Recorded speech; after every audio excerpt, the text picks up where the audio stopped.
Halo para pendengar dimanapun kalian berada, balik lagi di channel Gary Christopher. Oke, dalam video kali ini kita akan kembali membahas tentang LN Yusa Shoka ni Make Komareta Kedowa Isekai Heiwai Desta. Dalam part sebelumnya kita sudah mengetahui kalau Kaito dan Zeke sudah resmi menjadi sepasang kekasih. Dan nampaknya nih, Zeke juga mendapatkan pelatihan khusus dari Lilie, salah satu bawahan Lilywood. Dalam part kali ini, panel cerita pun menyorot latih tanding di antara keduanya nih. Di sini, Zeke pun masih berusaha untuk menyerang Lilie dengan sayatan pedangnya. Namun nampaknya semua serangan itu pun bisa dihindari dengan sangat mudah. Nah, di sela-sela pertarungan mereka, Lilie sempat memberikan telepati kepada Zeke. Dia berkata kalau Zeke itu harus lebih cepat mengeluarkan serangan. Zeke setidaknya harus memikirkan 100 serangan yang akan dikeluarkan selama 100 detik agar bisa mengenainya. Ingat, Lilie sendiri adalah eksekutif yang terlemah dalam hal kekuatan di antara semua eksekutif Raja Dunia Iblis. Maka dari itu, Zeke harus bisa melampauinya. Di sini, Lilie juga memperlihatkan bagaimana cara seorang High Elf bertarung kepada Zeke. Dia pun memberitahu Zeke untuk mengalirkan sihir alam ke seluruh tubuhnya agar bisa memperkuat tubuhnya itu. Benar saja nih, saat Zeke melakukannya, dia bisa membaca gerakan dari Lilie. Lalu dia juga bisa melayangkan pedangnya kepada Lilie. Tapi tentu kali ini pedang dari Zeke itu masih bisa ditahan oleh Lilie. Sementara itu, Kaito yang sedang bersama dengan Alice pun saling mengobrol soal pertarungan itu. Di sini Alice sempat mengomentari pertarungan Zeke. Dia berkata kalau Zeke cukup luar biasa dalam hal melawan Lilie. Tapi memang Zeke harus perlu latihan lagi kalau ingin mencapai tingkat count rank. Nah, di sini Alice juga menjelaskan kalau peringkat pertama dari count rank sekarang ini diduduki oleh bawahannya yang bernama Pandora. Meskipun dialah yang paling muda di antara count rank, tapi memang kekuatannya sudah berada di level yang lain. Dalam hal energi sihir, kecepatan dan segalanya dia sangat unggul. Namun katanya ada satu pendatang baru juga yang memiliki potensi setara dengan Pandora. Dan itu adalah Blossom. Dikatakan kalau Blossom lahir dari roh pohon bunga Sakura yang diciptakan oleh Lilywood. Tentu Kaito pun cukup penasaran nih dengan kedua orang yang diceritakan oleh Alice tadi. Ya, dia tidak mengira nih kalau memang Pandora sendiri kan udah kenalan sama Kaito. Namun nampaknya nih pembicaraan mereka itu harus dihentikan sebentar. Karena memang latih tanding antara Zeke dan Lilie itu udah selesai. Jadi Alice pun harus menghilangkan keberadaannya lagi. Nah, setelah latih tanding dengan Lilie, akhirnya Kaito dan Zeke pun sempat mampir sebentar ke pohon besar Rikforsia.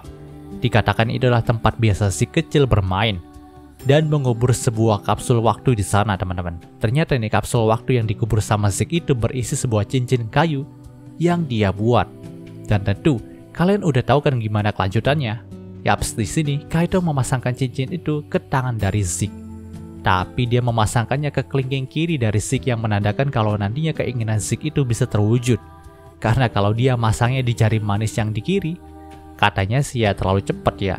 Mereka baru aja pacaran, masa langsung lamaran gitu. Setelah melakukan hal romantis tadi, akhirnya mereka pun pulang nih ke rumah. Dan di sini mereka itu nggak memberitahu Reinhardt ataupun Sylvia kalau mereka itu udah jadian. Namun nampaknya nih intuisi dari orang tua itu sangatlah hebat. Di sini baik Reinhardt dan Sylvia bisa tahu kalau anaknya sudah jadian sama Kaito. Maka dari itu dalam makan malam mereka, Sylvia pun menyiapkan sebuah masakan spesial nih. Yang katanya sih masakan itu hanya dibuat untuk perayaan pernikahan saja. Tentu baik Kaito dan Zeke pun cukup malu nih ketika Sylvia membuat masakan seperti itu. Nah, tepat pada makan malam itu juga, Lilie sempat mampir untuk memenuhi janjinya kepada Kaito. Dan hal itu membuat Reinhardt juga Sylvia cukup terkejut. Di sini Lilie juga sempat menawarkan kalau Zeke itu bisa masuk ke dalam bawahannya. Karena memang dia merasa kalau Zeke punya potensi besar. Tapi sayangnya tawaran itu langsung ditolak sama Zeke. Karena memang satu-satunya tuan yang dia layani adalah Duke Lilia. Tidak ada yang lain. Ketika mendengarkan hal itu, Lilie pun langsung menjadi senang nih. Karena Zeke memberikan jawaban yang diharapkan. Dia tidak ragu untuk menyatakan kesetiaannya kepada tuannya. Maka dari itu dia pun memberikan berkatnya kepada Zeke. Lalu memberikan sebuah teknik rahasia yang bisa Zeke gunakan dalam keadaan terdesak. Dikatakan teknik itu hanya bisa dilakukan sekali saja. Dan memang teknik itu adalah teknik khusus untuk High Elf, teman-teman. Maka dari itu Lilie pun menyarankan agar Zeke menggunakannya di saat yang paling genting saja antara hidup dan mati. Mendengarkan hal itu, membuat Zeke sangat berterima kasih kepada Lilie nih. Setelah itu Lilie pun langsung pamit dari rumah Reinhardt dan Sylvia. Makan malam mereka pun berlanjut nih. Dan setelah makan malam selesai, Zeke pun sempat mengajak Kaito untuk minum alkohol bersama. Dan kalian tahulah banyak momen gula dalam kemesraan mereka menikmati alkohol. Gue juga cukup geli sih kalau ngeceritain secara langsung. Tapi di sini yang jelas memang Zeke itu mengizinkan Kaito buat menyentuh kedua telinga elfnya. Ya, kalian tahu gimana kan kalau elf itu udah disentuh telinganya. Ya, mereka sedikit rangsang sih. Nah, momen gula juga tidak berhenti di situ aja teman-teman. Setelah mereka berdua minum-minum, mereka kan masih harus tidur bersama di satu ranjang. Dan tentu Kaito pun harus menghadapi cobaan berat lagi di sana. Dia pun mati-matian menahan nafsunya dari Zeke yang bisa dibilang cukup mabuk pada malam itu. Namun pada akhirnya sih mereka berdua cuma ciuman aja tanpa melakukan hal-hal yang aneh.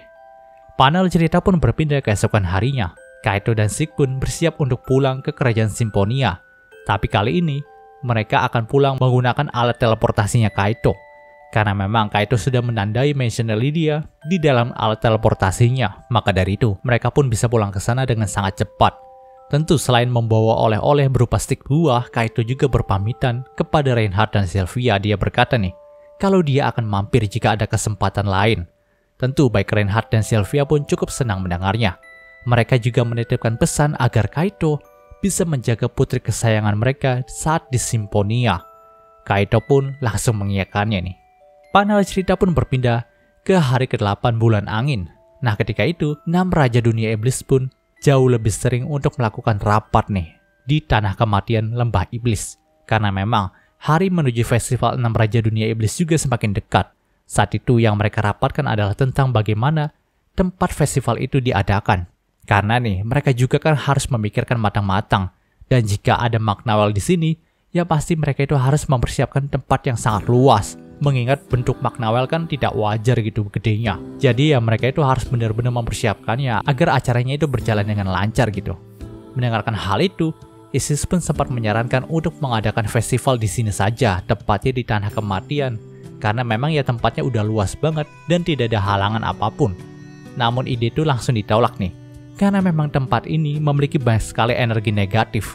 Bekas pertarungan mereka semua. Maka dari itu, jika saja ada iblis yang sensitif, maka mereka itu nggak mungkin mau datang ke festival gitu. Nah, di tengah kebingungan itu, Kuro pun berkata, kalau tempatnya sendiri itu sudah dia siapkan. Dia telah mendapatkan sponsor spesial dengan syarat kalau hari festival 6 Raja Dunia Iblis itu akan bertambah 1 hari, yaitu jadi 7 hari teman-teman, dan bukannya 6 hari gitu. Nah, setelah itu Kuro pun menjentikan jarinya. Lalu mereka pun pindah ke sebuah pulau luas di sebelah selatan alam iblis. Tentu kelima raja lainnya pun tahu nih, dari sponsor manakah Kuro bisa mendapatkan pulau sebesar ini. Karena memang sebelumnya juga mereka nggak pernah tahu kalau ada pulau di sini teman-teman. Jadi mereka pun bisa menyimpulkan kalau pulau ini baru saja dibuat. Dan orang yang sanggup membuat satu pulau dalam 1 hari adalah Shallow Vernal tentunya. Yaps, Zero lah yang membangun pulau ini dengan syarat kalau dia boleh kencan sama Kaito di hari ke-7 festival tersebut. Nah itu adalah syarat yang diberikannya setelah tawar-menawar sama Kuro. Karena sebelumnya Zero sendiri ingin kencan sama Kaito di 6 hari penuh festival itu teman-teman. Tapi tentu Kuro pun langsung menolaknya jika tawarannya seperti itu. Karena ya dia sendiri kan ingin kencan sama Kaito juga gitu. Maka dari itulah diusulkan nantinya di hari ke-7 Zero bisa kencan sama Kaito. Lalu di hari itu jugalah akan banyak sekali servis dari para pedagang di sana untuk Zero dan Kaito. Hingga kencan mereka itu terasa seperti 6 hari lah gitu. Setelah menjelaskan hal tadi, Kuro pun juga mulai membagikan tugas untuk para 6 Raja Dunia Iblis nih. Dimana Alice akan mengurus soal undangan festival, Megiddo akan mengurus soal keamanan, Magnawell akan mengurus transportasi, Lilywood akan mengurus pembangunan di tempat festival. Nah di sini, Kuro sempat bingung ingin meminta Isis mengurusi apa. Karena memang Isis kan bisa dibilang hanya memiliki kelebihan di sihir kematiannya saja. Dan lagi pula Isis juga tidak punya bawahan gitu. Kalau dia sampai ngurus hal-hal logistik, pastinya akan cukup kacau. Mengingat jarang ada yang tahan sama sihir kematiannya.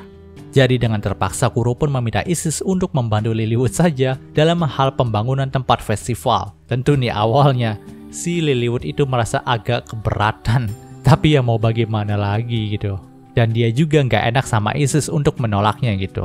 Panel cerita pun berpindah ke karakter Zero dan Kaito. Nah saat di pagi buta itu, Zero pun membawa Kaito ke alamnya. Dan berkata kalau dia ingin mendapatkan oleh-oleh yang Kaido belikan di Rick Forcia. Yaps, ternyata gak cuma Alice, tapi nampaknya Shiro juga ingin oleh-oleh dari Kaido. Di sini sebenarnya si Kaido itu pengen masih tidur teman-teman, tapi nampaknya Shiro tidak akan membiarkannya.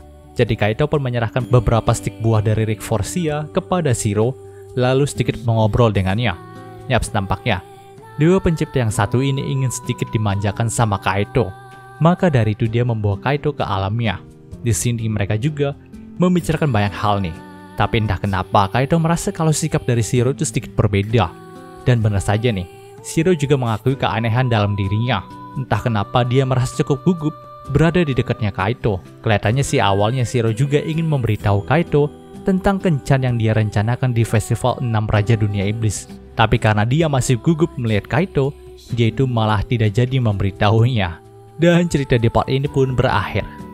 Oke, muncul pembahasan singkat untuk Yusa Shokan-nya kali ini. Jika kalian suka video ini, jangan lupa untuk like, komen, dan juga subscribe dan juga share agar gue lebih semangat lagi dalam membuat video dalam channel ini. Terima kasih telah mendengarkan sampai detik ini. Gue Gary Christopher, signing off.